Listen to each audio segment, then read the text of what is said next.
And joining us on the broadcast this minute is former Ambassador to the United States, Arun Singh. Ambassador, thanks very much for joining us as always. Let me begin by asking you several layers to that visit, but I want to first talk to you about what Washington is expected to bring to the table when it comes to negotiations regarding the defense partnership. We've seen how, for example, regarding the Seahawk anti-submarine helicopters, the discussions have panned out over several years now. They are required by India as of yesterday. Do we see a concrete firming up as far as these defense acquisitions are concerned? A visit at the level of the head of state is not really the opportunity to get into detailed negotiations on defense issues. As far as the MH-60 helicopters are concerned, as the report suggested, that the Cabinet Committee on Security of India has recently given its final approval to the contract. So that's done. Now it is for the parties involved, the supplier on the US side and the user on the Indian side, to take it further. And similarly for the Apache helicopters, the negotiations are at an advanced stage. As far as the missile defense system you spoke about, the US administration has now informed Congress that it is willing to supply this to India. So that's the first stage. It will now await congressional approval. Once Congress concurs, then the company from the US side and the Indian entity will start the process of negotiations, and that will take some time. And similar is the process with the P8I. So these are processes that take their own time. I think at the level of the head of state on the US side and the Indian Prime Minister, they will broadly assess the progress that has been made and declare their intent that they would like to take this further. And after that, the concrete processes take over. Right, Ambassador, a lot of optics at play here. The first family visiting, a lot of anticipation in the air about the grand reception that is being accorded to the Trumps. Tell us more about what this really means for India when it comes to the international stage and the larger message that this visit really sends out. Certainly a lot of optics. And I think, as you have noticed, there has been buzz in India, including in the media, for more than 2 weeks now, about the visit, the elements of the visit, the decisions that would be taken.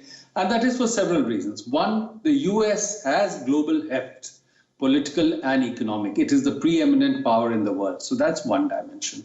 Many aspects of India's interests, trading interests, investment interests, defense technology interests, are served through partnership with the United States. But most important is the people-to-people dimension of the relationship. There are 4 million people of Indian origin who now live in the United States. They have leading positions in the US administration, the US government. Six of them are represented in US Congress. There are 100,000 Indian students studying in US universities. So if you look at aspirational India, if you look at the business sector in India, they see fulfillment of their aspirations and their objectives also in partnership with the United States. So that is the reason why there is a huge buzz. And it's not only for President Trump. Even earlier, when President Clinton had come, President Obama or President Bush, and way back in 1959 when President Eisenhower had come, at all those times there has been a buzz related to US presidential visits because of different dimensions of the relationship, but particularly the people-to-people dimension of the relationship. Right, that's a very interesting aspect of what we will witness over the next few hours. Stay with me, Ambassador. The other crucial part of that visit will be the trade discussions. That, of course, has dominated discourse in both countries, right from the point when that visit was announced. One aspect that has dominated the headlines as well. Trade will remain high on the agenda during those discussions. Trade negotiations between the two sides broadly affected by two factors. Let's break it down for you. The China factor is the number one factor. To accommodate the $18 billion trade surplus that the US enjoys, India has increased buying crude oil and civilian aircraft from the US in recent times. The US and India are strategic partners because of a mutual concern over the China factor. But India and the US do not have a free trade agreement as of now. So any tariff cut by India to allow greater imports from the US needs to be carried out in a non-discriminatory manner as per the World Trade Organization regulations. However, with over $50 billion trade deficit with China, India is obviously not keen on increasing imports from its northern neighbor. Similarly, if India, for instance, cuts the duty on high-powered, fully built motorcycles, the Harley-Davidson, of course, has been talked about, it may actually benefit similar other brands. For example, UK's Triumph, Japanese Yamaha, and German-Italian Ducati.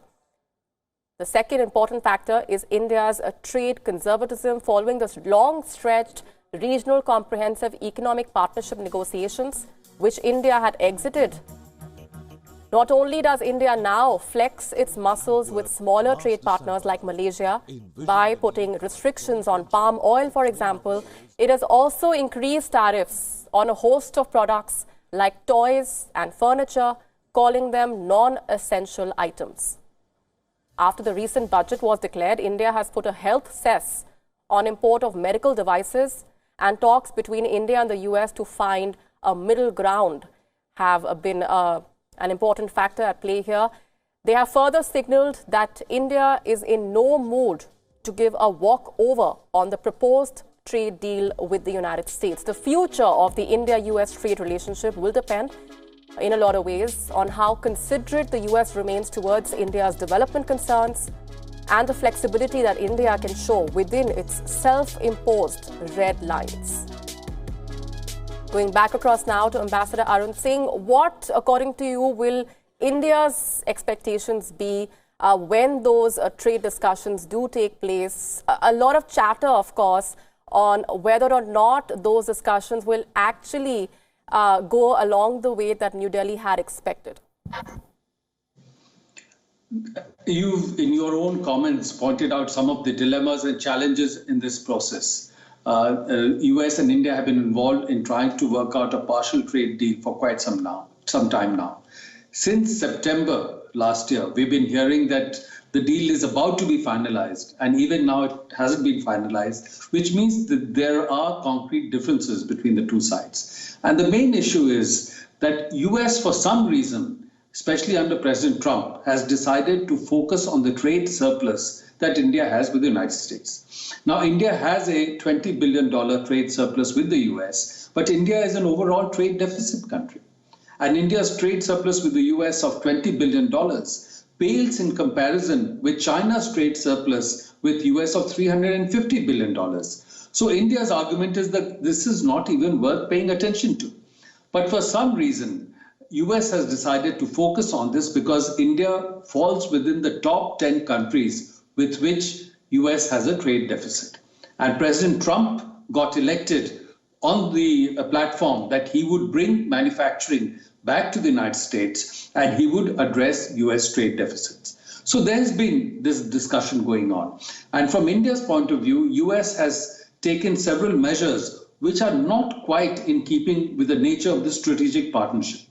For example, US has imposed tariffs on steel and aluminum imports from India on national security grounds. Now, if India is a strategic partner, how can you use national security to prevent imports of steel and aluminum into the United States? Second, the US has withdrawn the GSP benefits from India, even though India is a developing country. And these mainly apply to labor-intensive exports from India.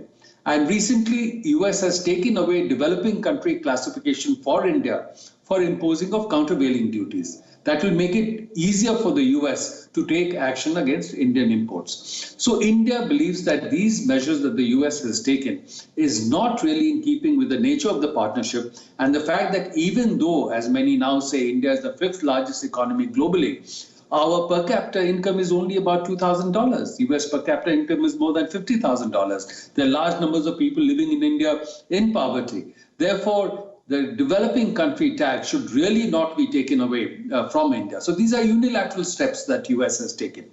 Of course, the two countries have no alternative but to continue with the discussions to try and advance the process.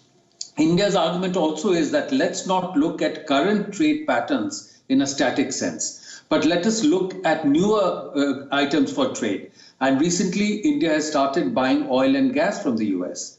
In the last 2 years, India has imported about $7 billion worth of oil and gas from the US. And earlier, India was not importing this from the United States. In the civil aviation sector, India is going to buy a lot of airplanes from the US because the civil aviation sector in India is expanding. And all these would address the trade deficit.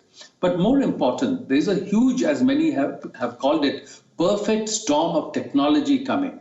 With 5G, artificial intelligence, quantum computing, there will be a revolutionary change in the way we live, in the way we work. So the way forward would be to look at the newer technologies, build partnerships between US and Indian companies so that going ahead, we have newer patterns of trade through which we expand the trade relationship and address any deficit that arise. So that is really the dialogue to be held between the two countries, especially at leadership level, that if that is the direction that we want to go, then we give a message to the governments, administrations on both sides, and to the business sector on both sides to exploit the new opportunities that are there, rather than just getting bogged down in a question of almonds here or walnuts or some other item to be supplied by one or the other country. Yeah, absolutely. And as we discussed right at the outset, several layers to that relationship. And a lot of those aspects will be touched upon over the next few hours. Donald Trump has already departed for India. Ambassador Arun Singh, appreciate very much for joining us.